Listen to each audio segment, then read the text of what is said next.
opportunities to create. Assam Royal Global University has become the leading institute of higher education in India and has recently declared ranked one private university in Assam by C4 Education World. Located on National Highway 37, Assam Royal Global University stands high with its virtues of excellence and a humble contribution to the society at large. The campus is more than 20 acres of land and about 12 lakh square feet built up, centrally air-conditioned area available for running various courses of Royal Global University with experienced faculty and world-class infrastructure and facilities. Royal Global University is one of the finest universities of the country. Royal Global University offers educational experience that prepares the next generation of global citizens to lead and make a difference in the world. With its talented and motivated student body and accomplished faculty, Royal Global University is a leading educational hub in the northeastern region. Royal Global University started imparting law education under the name of the Royal School of Law and Administration, and within a very short duration of time started various courses in law, including PhD, PT Diploma in Intellectual Property Right, and PT Diploma in Cyber Law and Cyber Crime, apart from BA LLB honors and in law. Today, I, on behalf of Royal School of Law and Administration, welcome you all in this webinar on child witness, admissibility and credibility, and hope that your many queries and doubts will be crystal clear after listening to our eminent guest speaker, Honorable Justice Kalyan Rai Surana, sir. Today, our respected VC, sir, Vice Chancellor of University, Professor Dr. S.P. Singh has also us in this webinar to encourage us. Professor Dr. S.P. Singh has been associated with the Royal Group from its inception in 2009 as the founder director of the institution. He further moved to MIT Education Group in 2013 and joined as the Senior Vice President Academic of the group and was responsible for functioning of 6 MIT campuses situated in different parts of the country and abroad. He also served as the founder Vice Chancellor of MIT University Secretariat for almost 2 years before joining the Assam Royal Global University in November 2006 as the founder Vice Chancellor. With the vision and hard work of Professor Singh, the university has been ranked the #1 private university of Assam by Education World within a span of just 3 years. With more than 3 decades of rich experience in teaching, research, academic administration of repute across the nation, Royal Group is blessed twice to have the association of Professor Singh in its journey so far. While serving as Vice Chancellor of Royal University, Professor Singh has completed almost 20 years of headship of well-known academic institutions of the country. Geologist, MBA, and a law graduate with PhD in strategic management, Professor Singh is also an ardent baseball player and has been actively involved in various social and cultural activities since his university days. Welcome to this webinar, sir. Now,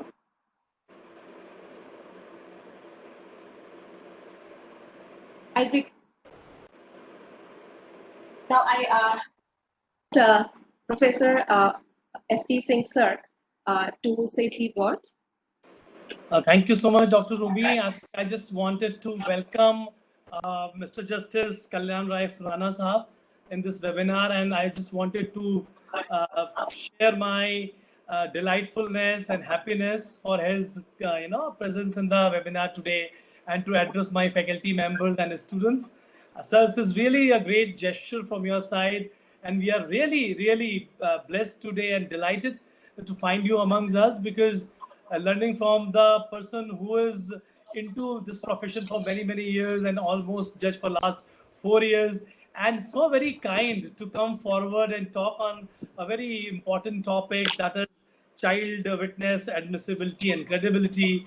As a student of law, sir, frankly speaking, I have read this topic in many places, and I still try to read as much as law I can do. I was once upon a time student of Campus Law Center, Delhi University, way back in 1991. But then I could not further, continue there, and because of other profession of geology and management, I came into this profession. Law is very close to my heart, and I have read many things about this child witness, and especially the case of Rameshwar Singh ETL, and about this 8-year girls which was raped and and Supreme Court ruling that minimum 5 years or no age for the. So I've read something, but I have no authority on that. So I will not put my viewpoints there, and I will be very, very eager to learn from you, hear you, and note down few points for my future discussions. So you are most welcome in Royal Group of Institution. On behalf of all my promoters, my teachers, my faculty members, I welcome you in this webinar. Thank you so much, sir. Thank you. Thank you so much, sir.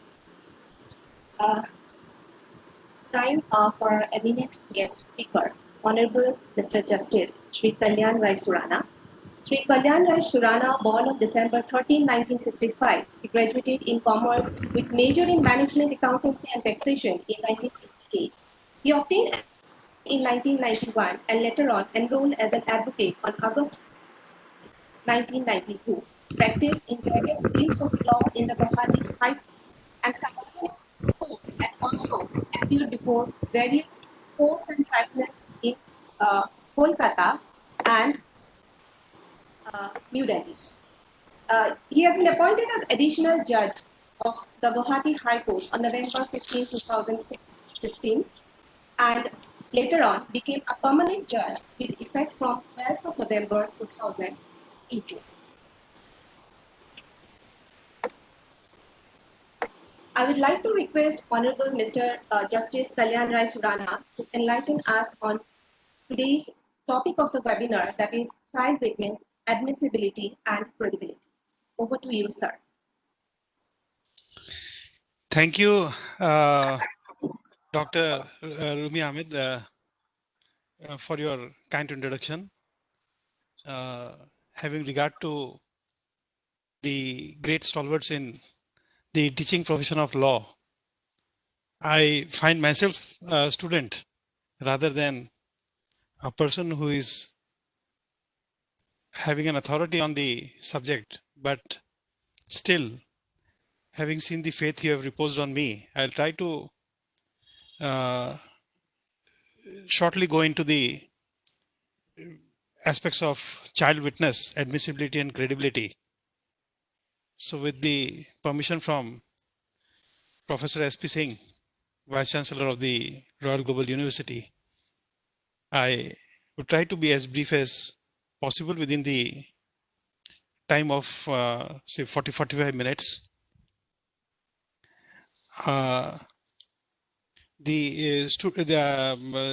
Before I begin, I would just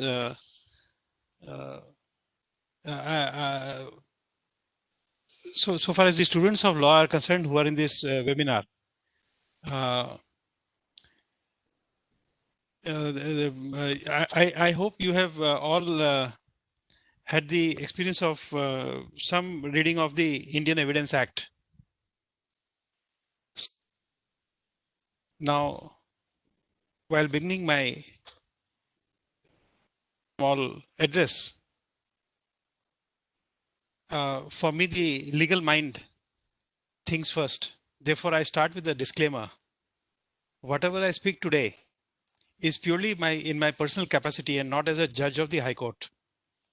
The views which I would henceforth be expressing is purely for the purpose of this webinar and do not represent my opinion as a judge of the High Court.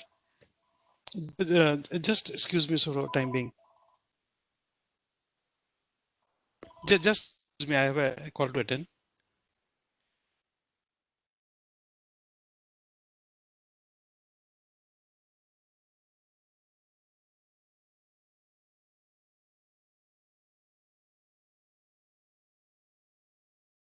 Light out. I would flag that it's a note of caution for all who are listening to me that I may not be practicing which I preach. Moreover, I don't intend to enter into a debate to justify whatever I state. As such, if anyone has any reservations about any statement expressed, I would advise such webinar attendees to ignore it and excuse me for making it. I have been honored by the Royal Global University to be with you, though virtually, on the occasion of the webinar on the topic child witness, admissibility and acknowledging the presence of the August gathering. Special mention is made of Ms. Rituparna Bhattacharya, Assistant Professor of and the Department Coordinator, Royal School of Law and Administration, Dr. Rumi Ahmed, and Professor S.P. Singh. Namaskar and very good evening to all of you. At the outset in this webinar, I take the opportunity to address the undergraduate students of law about the variety of opportunities that await you once you pass out. Amongst other avenues available, one may opt to travel on the path of becoming a law officer in various companies or government departments. Some may take the path of becoming a judicial officer. Some may travel on the path which make them lawyers. Yet, very few people who are graduates of law voluntarily choose a path of becoming teachers in law. Every path has its unique roses and thorns. But I would like to encourage students of law to complete higher studies in law and then opt for becoming teacher, lecturer, or professors in law. I have a feeling, which is very personal to me, that unless there are good teachers in the system, this education system will churn out only mediocre students. And out of these mediocre students, some would become lawyers, and then somebody would be holding the position which I am now holding. Therefore, a good teacher in law is something which I covet. I would always young people who are graduates in law to join the profession of teaching. I don't say that all the lawyers are average, but it is only because of their grit of hard work, but definitely not for that they excel in the profession. In the profession of law, hard work and perseverance makes a good professional out of them. Thus, the fine point which I'm making is that we all need good teachers who would shape the destiny of students. Therefore, hats off to Professor Singh and Dr. Ahmed for taking up the profession so as to guide the young boys to excel in their career in future. Now, coming to the topic which I am to address, I begin with the presumption that you have a fair idea of the topic and that you have made a novel reading of the Evidence Act. I shall now take you to a few provisions of the law which is relevant to the topic today. First is the section 118 of the Evidence. It says all persons shall be competent to testify unless the court considers that they are prevented from understanding the question put to them or from giving rational answer to those questions by tender years, extreme old age, disease, whether of body or mind, or any other cause of same kind. There's an explanation appended to section 18 of the Evidence Act. It says a lunatic is not competent to testify unless he is prevented by his lunacy from understanding the questions put to him and giving rational answers to them. There is another provisions of section 4 of the Oaths Act 1969. It is in respect of oaths or affirmations to be made by witnesses, interpreter, and jurors. 1. Oaths or affirmations shall be made by the following persons, namely A. All witnesses, that is to say, all persons who may lawfully be examined or give or be required to give evidence by or before any court, or person having by law or consent of parties authority to examine such persons or to receive evidence. B.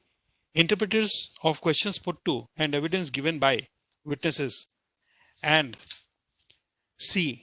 Jurors, provided where the witness is a child under 12 years of age and the court or person having authority to examine such witness is of opinion that though the witness understands the duty of speaking the truth, he does not understand the nature of oath or affirmation, the foregoing provisions of this section and the provisions of section 5 shall not apply to such witnesses.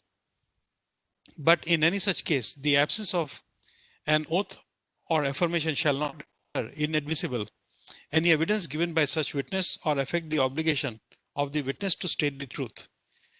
2.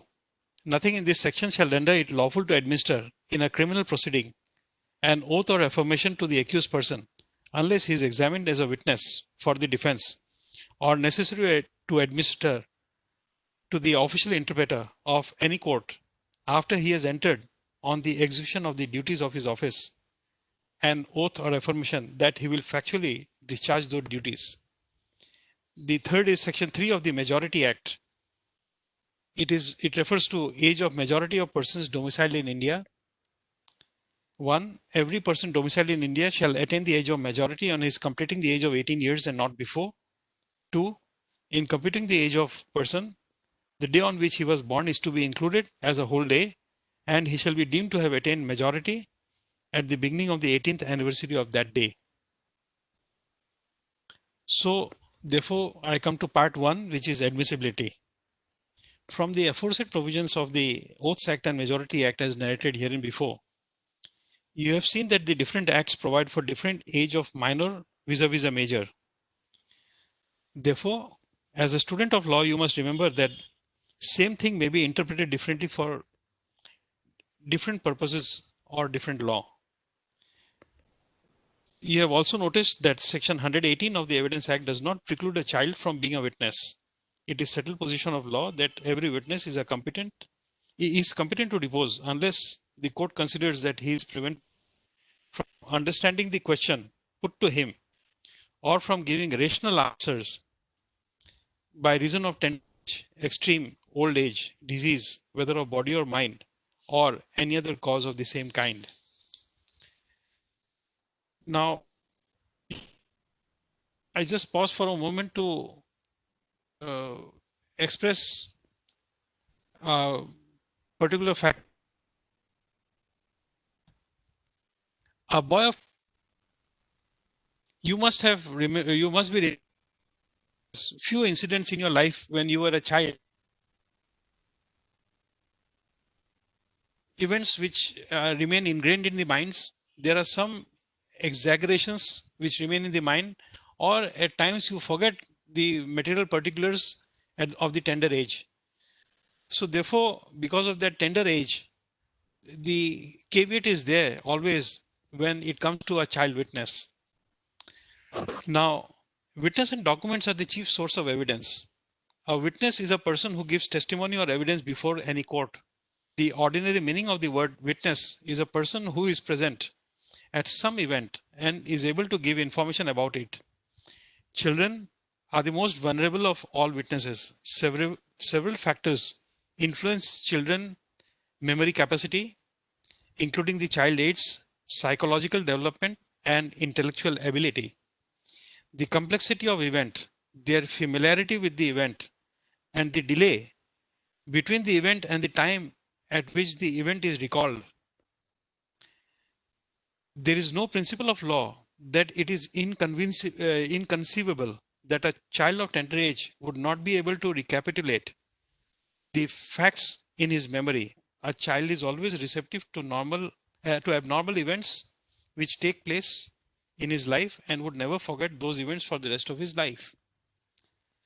In case the child explains the relevant events of the crime without improvement or embellishments, and the same inspire confidence of the court, his deposition does not require any corroboration whatsoever. Therefore, the underlying meaning is that if a child evidence given by the child it reflects the confidence that he is speaking the truth under such circumstances, no corroboration is required, meaning thereby that a child is a competent witness. In the state of MP versus Ramesh, which is reported in AIR 1952, Supreme Court, page 54, The Supreme Court had observed that an omission to administer an oath, even to an adult, goes only to the credibility of the witness and not to his competency. So also an omission on the of the court on the authority examining a child witness formally to record in its opinion that the child witness understands the duty of speaking the truth, though he does not understand the nature of oath or affirmation, does not affect the admissibility of the evidence given by that witness. It has also been held in various judgments that it is desirable that judges and magistrates should always record their opinion that the child understands the duty of speaking the truth and state why they think that. Otherwise, the credibility of the witness may be seriously affected. So much so that in some cases, it may be necessary to reject the evidence altogether. But whether the magistrate or judge really was of that opinion can be gathered from the circumstances when there is no formal certificate. In the present case, that is the case of Ramesh, it is plain that the learned judge had the proviso in mind. That is what the Supreme Court has interpreted when no administered. That the judge had the proviso in mind because he certified that the witness does not understand the nature of an oath and so did not administer one, but despite that went on to take her evidence. It is also an important fact that the accused, who was represented by counsel, did not object. He had raised the point. The judge would have doubtless made good the omission, and therefore the court was of the opinion that the child witness was a competent witness and that her evidence is admissible. A reference in that case of Ramesh was made to a decision of the Privy Council, wherein their lordships had said, it is not to be supposed that any judge would accept as a witness a person who he considers was incapable not only of understanding the nature of an oath, but also the necessity of speaking the truth when examined as a witness. So therefore, some of the court does not take away the admissibility of the evidence tendered by a child witness. In another case of P. Ramesh versus State, represented by the Inspector of Police, which is reported in AI 2019, Supreme Court 3559, reference was made to the provisions of Oaths Act, which requires that all witnesses are required to take oath or affirmation, with an exception for child witness under the age of 12 years. Therefore, if the court is satisfied that the child witness below the age of 12 years is a competent witness, such witness can be examined without oath or affirmation. The case laws on the point are many. Now, what is required or is stated in the rule laid down by the Supreme Court of India in the case of Dattu Ramrao Sakhare versus State of Maharashtra. It is reported in 1997, 5 SCC 341, where the Supreme Court of India, in relation to the child witness, had said, a child witness, if found competent to depose to the facts and reliable on such evidence, could be the basis of conviction. In other words, even in the absence of oath, the evidence of a child witness can be considered under Section 118 of the Evidence Act, provided that such witness is able to understand the questions and able to give rational answers thereof. The evidence of child witness and credibility thereof would depend on the facts and circumstances of each case. The only precaution which a court should bear in mind while assessing the evidence of a child witness is that the witness must be a reliable one and his or her demeanor must be like any other competent witness, and there is no likelihood of it being tutored. Therefore, you will find that there is a concept which has come in under the POCSO Act, that the court should be child friendly. Therefore, efforts are made that the child is comfortable in the court so that he can depose truth and to expose a crime which has occurred.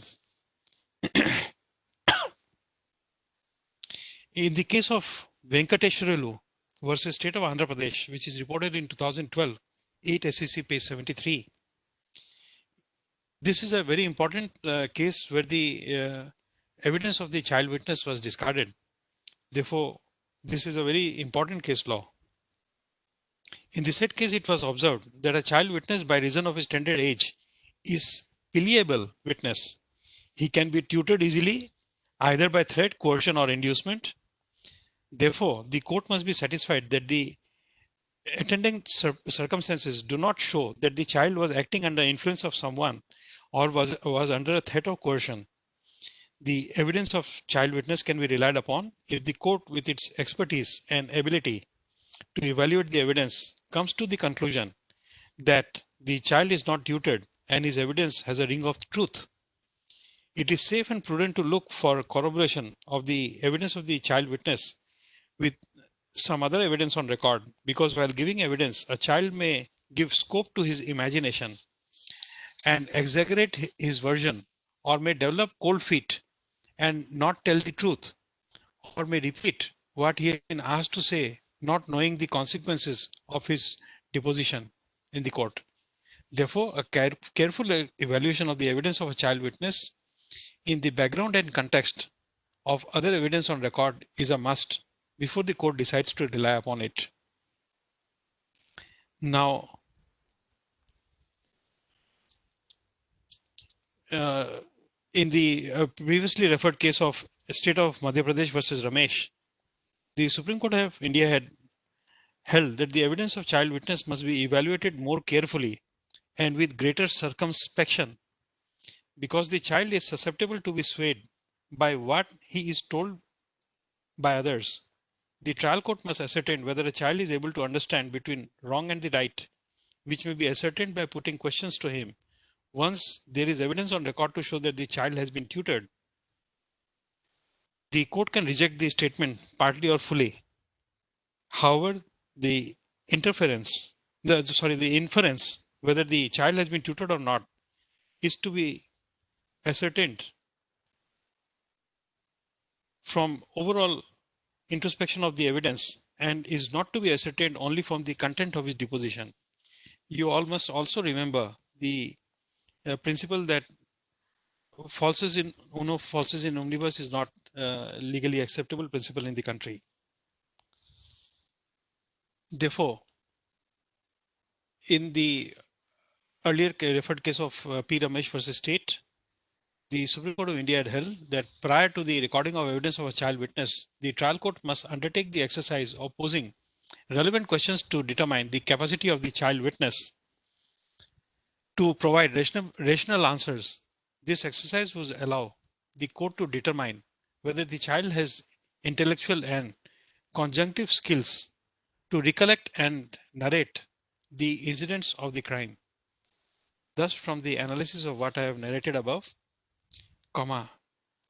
if a person of tender age can satisfy the requirements above mentioned, his competency as a child witness is established, and therefore his evidence is accepted. The reason why why the courts are required to be cautious while accepting the evidence tendered by a child is that there is no standard by virtue of which it can be fixed that any particular age regarding the competency of a child witness, or the age when they can be presumed to be attained the requisite degree of intelligence or knowledge.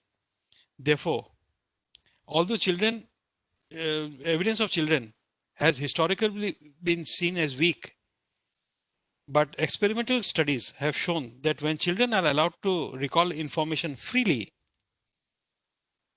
or when information is elicited through the use of general questions, even very young children can give evidence that is as accurate as given by the adults. Thus, every witness is competent to depose unless the court considers that he is prevented from understanding the question put to him or from giving rational answers by reason of tender age, extreme old age, disease, whether of body or mind, or any other cause of same kind. Thus, a person is always presumed to be competent to give evidence unless the court considers otherwise. Now, I come to the second part, which is credibility of child witness.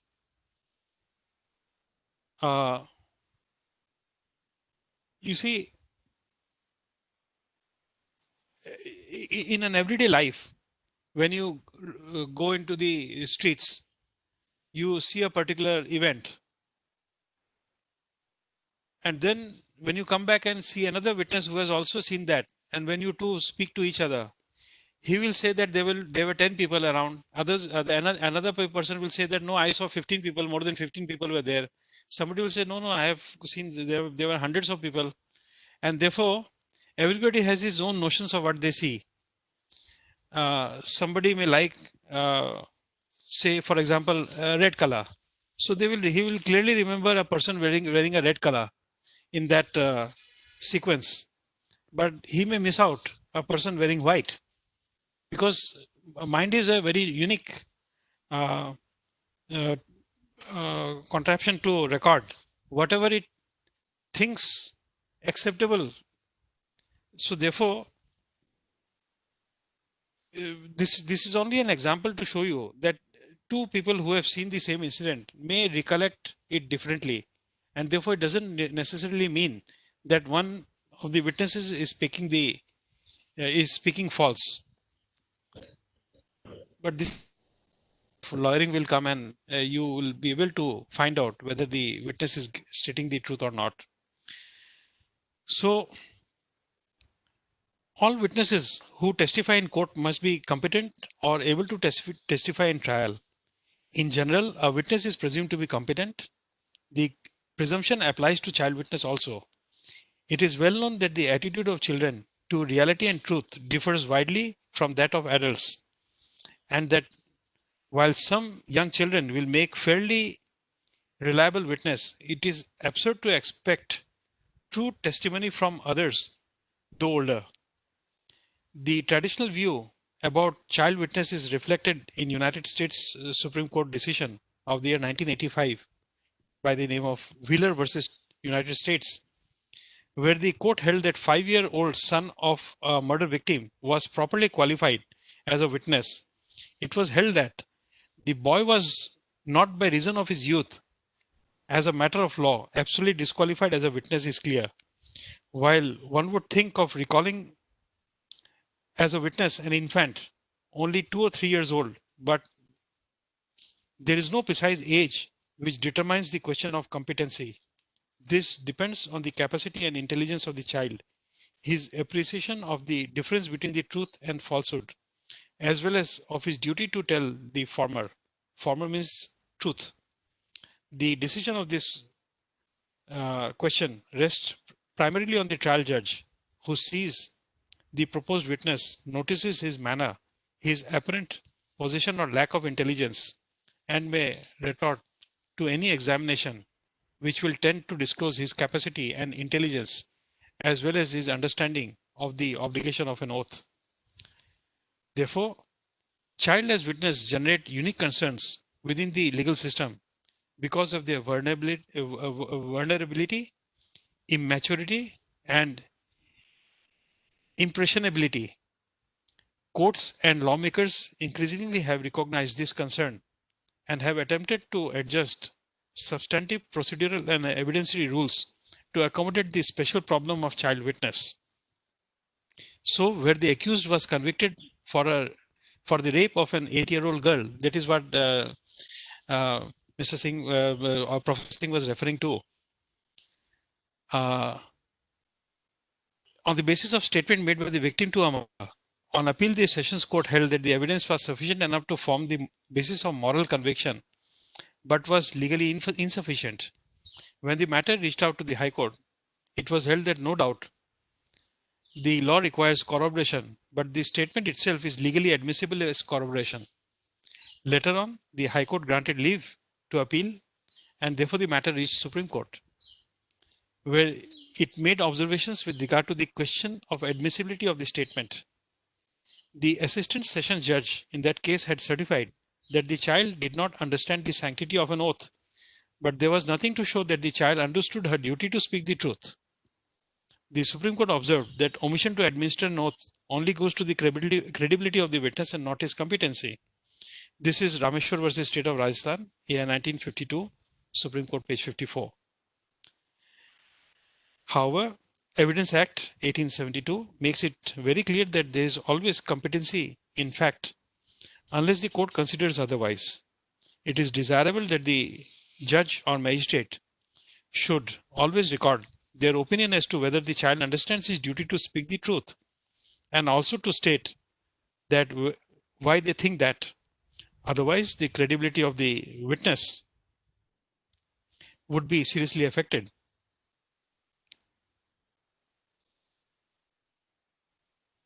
And it is on that basis that the Supreme Court had affirmed the decision of the High Court.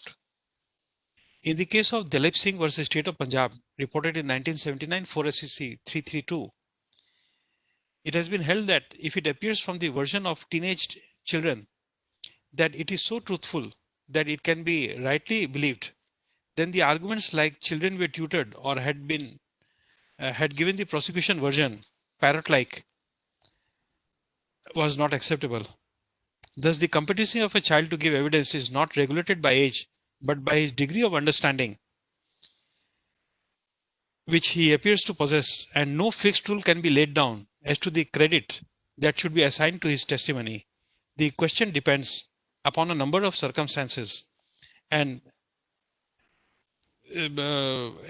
specifically the possibility of tutoring and whether his testimony fits in with the rest of the evidence. That means corroborative evidence on record. In the 1990s, a trend had emerged where the courts started recording their opinion that child witness had understood their duty of telling the truth to lend credibility to any evidence collected thereafter. The Supreme Court has also commended this practice. If the court is satisfied, it may convict a person without looking for corroboration of the child's witness. It has been observed that in many decisions of the courts, evidence of child was accepted as a rule of prudence. So this is the change in the acceptability of the child witnesses that is come up after 1990s. However, while dealing with the evidence of the child witness, courts, including the Supreme Court of India, had observed that there was always scope to tutor a child. And therefore, I have already referred to the precautions which had to be taken by the court. In the case of UP, State of Uttar Pradesh versus Krishna Master, 2010, 12 SCC, page 324, it was held that there is no principle of law that it is inconceivable that a child of tender age would not be able to recapitulate the facts in his memory.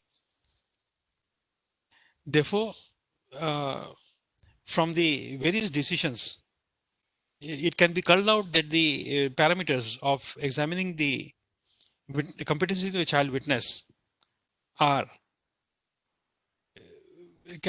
be capsulated into 5 points.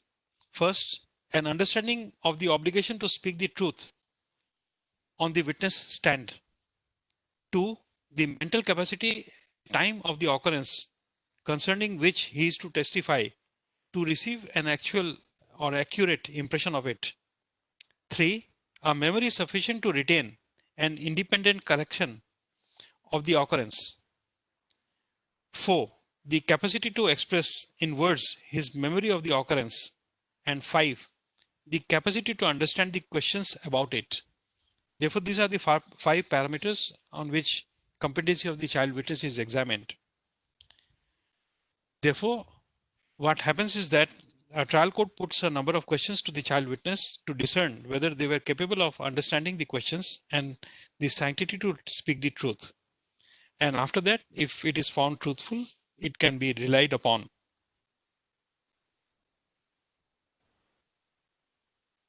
So, it's a sound rule in practice not to act on the uncorroborated evidence of a child, whether sworn or unsworn, but this is a rule of prudence and not the law. The Bombay High Court, while striking down the apprehensions in accepting the witness account of a child in a case whereby a testimony of a 8-year-old child, a father was nailed who had strangulated his mother, and it was held that the child testimony is cogent and consistent and free from contradictions and omissions, and can be safely relied on for awarding the conviction. Thus, the fine line is that the evidence of a child witness must be analyzed and examined on the basis of the 5 herein before referred criteria, which had been culled out from various case laws. With this, I come to the end of my address, because we have to also we'll have some time to hear Professor Singh and also Ahmed. So I end up with a lighter vein, if I may say so, that I have tried my best to be confusing so that today's webinar becomes a food for your thought. And as students of law, you end up doing valuable research work and document such research work for future use by academicians, lawyers, and judicial officers. One more statement which I have to make is that there is no hard and fast rule which can be involved in dealing with the child witness, both the acceptability and the credibility. Admissibility and the credibility, because law is a dynamic subject where everything is evolving all the time. It depends on various factors under which a court will accept a particular set of evidence, and on the on similar circumstances, the court may, in a given point of time, reject the admissibility or the credibility of the witness. So with this, I hand over to Dr. Ahmed.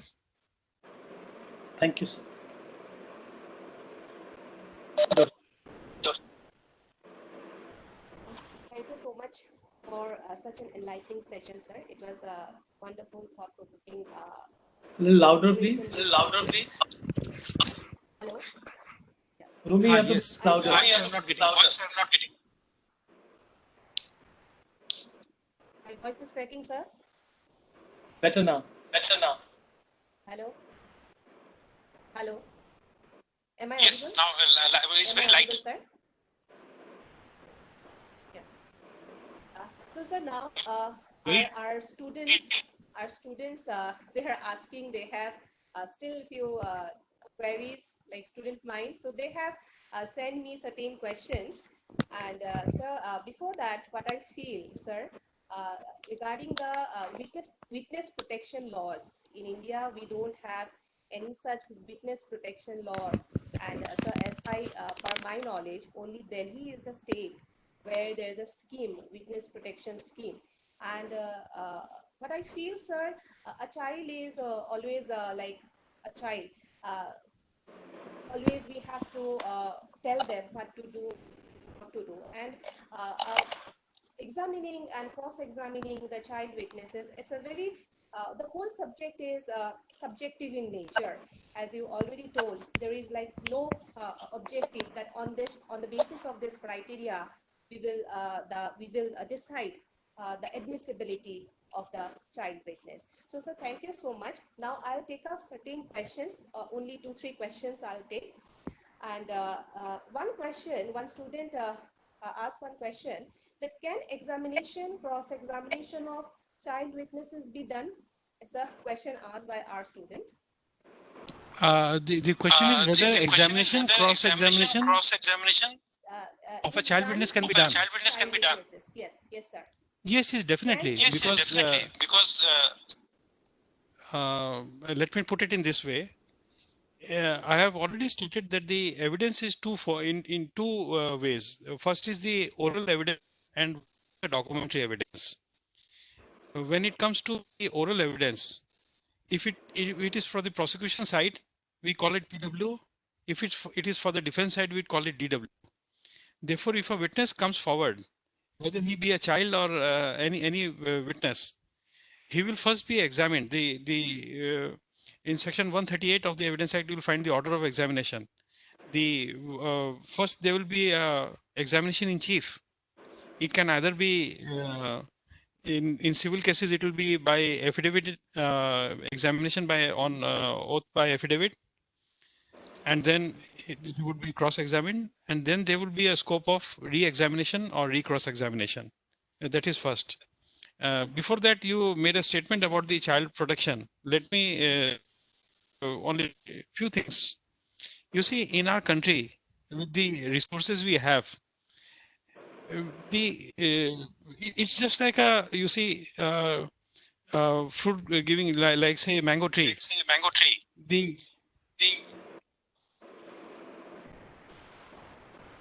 scale of operation, roots are there. Then you find roots are there. It is so large that this is required. You see, maybe there will be lakhs of criminal cases pending. So if you take 4 witnesses in one case, assuming that in Assam it will be say 20,000 criminal cases pending, 20,000 into 4 witnesses is 40,000. Sorry, 20,000 witnesses to be protected. So that much of infrastructure we don't have at present. So this is a case of only, therefore, in some cases where very heinous crimes are there, and the government is taking up piecemeal basis in individual cases to protect such witnesses, but those are hardly matters which are there in the state. So this answers the first question. I think I could explain that.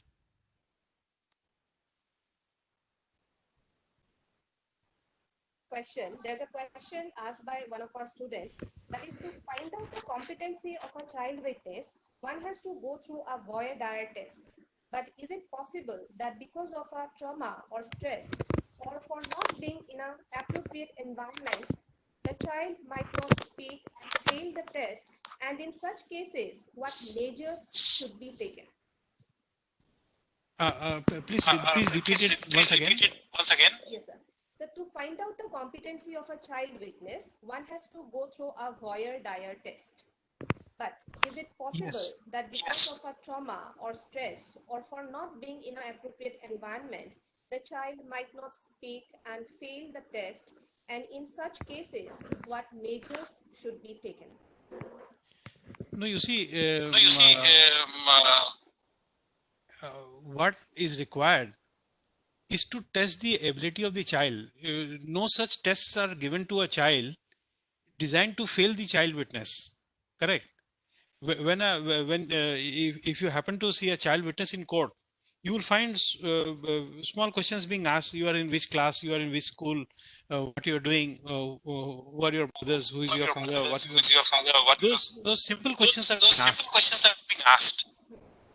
Therefore, what we do is that when questions are asked, it is designed to test whether the child is able to communicate, and whether the child is giving a truthful answer. So, just if he passes nature, therefore he clears, and his witness is taken. So it is not a test which is something like a school examination where certain things are asked and then only his credibility is examined. No, a credibility of a witness is not examined prior to his standing as a witness. His testimony is examined. The credibility of his testimony, which is given in court, is examined.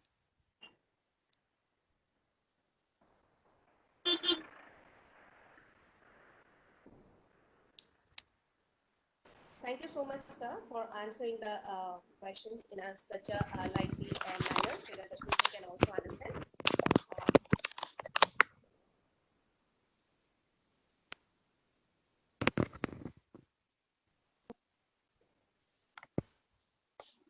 Tracking also.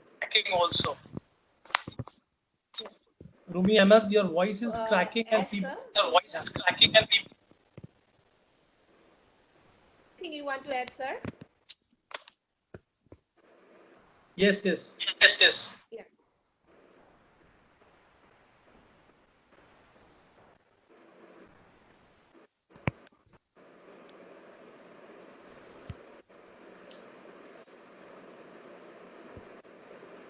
Rumi, Rumi, Yes, sir. So anything you want to add? I just, okay, you I want just, me to add? okay, you want me to add? No, there is some problem with the noise. कहीं पे, I mean, you have to mute everyone and unmute everyone.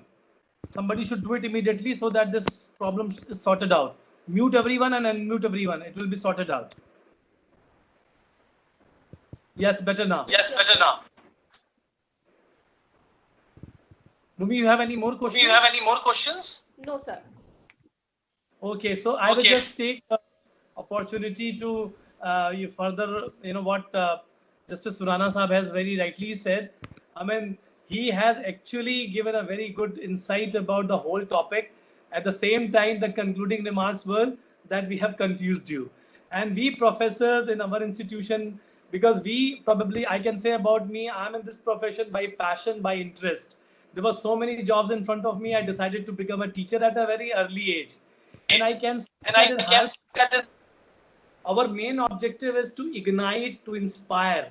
We don't teach, and at least I don't teach. We just guide and inspire and ignite. First we guide and inspire, and then we see that what best they are doing by trying to find out solution from all the sources, coming confused to us, trying to sort out their issues in front of us, discuss it thoroughly, openly. And I came from such an institution where it was very common that we used to discuss thick and thin with our teachers. So I'm trying to have the same kind of environment in our university, Surana Sahab, and we are very, very happy to note that you also have said the same thing. You have actually given a very good insight as well as have given an opportunity for the students to reach further. So I must appreciate your remarks, concluding remarks, as well as of your speech today or the topic. And I learned a lot. I noted down so many things. I can show it to you. And I hope my students must have also done the same. So Rooney, these are my concluding remarks. And thank you so much. Thank you. Thank you so much.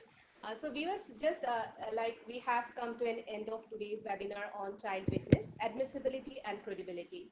I, on behalf of Royal School of Law and Administration of Royal Global University, express my sincere gratitude to the Royal Global University Academic Authority for this wonderful idea of knowledge sharing through this type.